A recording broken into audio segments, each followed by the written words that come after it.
AG entertainment आप सभी को तमाम लोगों व्यवस्थित अभियान करता ही रहेगा। रीमिक्स किया है डीजे केशव बाबू।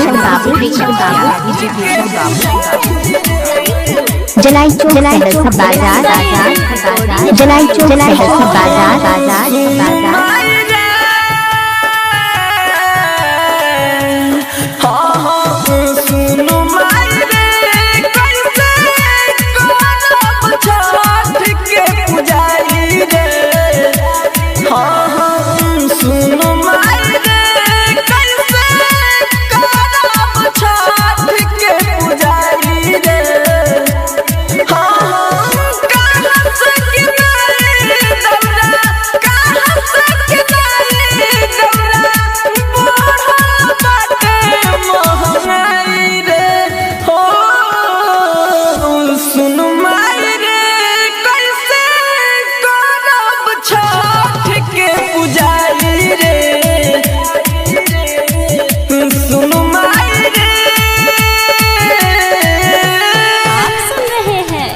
एजी एंटरटेनमेंट की धमाकेदार प्रस्तुति।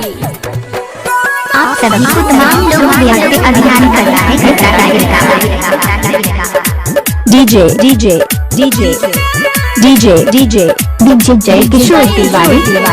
जय किशोर तिवारी समझ में नहीं आवत माई कोई इसके फलवा की नहीं होकत नहीं खेला बाउन का सुन ले माई कमाई।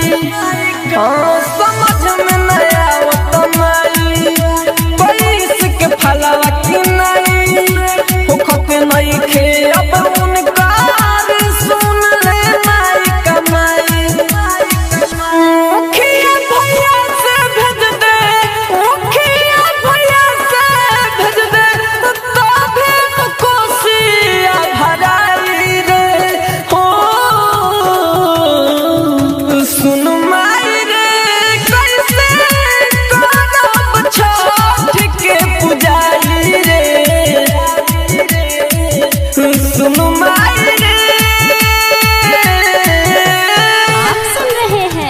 एजी एंटरटेनमेंट की धमाकेदार प्रस्तुति।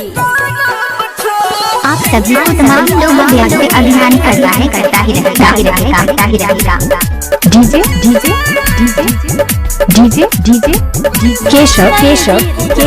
केशव बाबू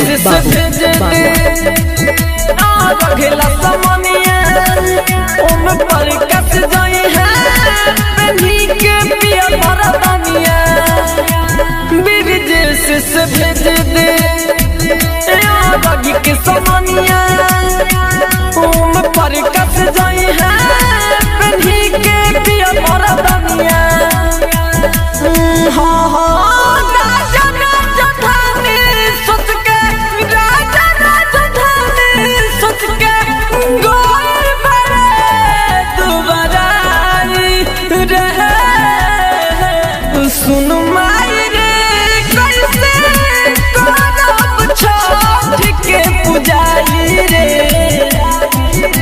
आप सभी तमाम लोगों व्यवस्थित अभियान करता है जय किशोर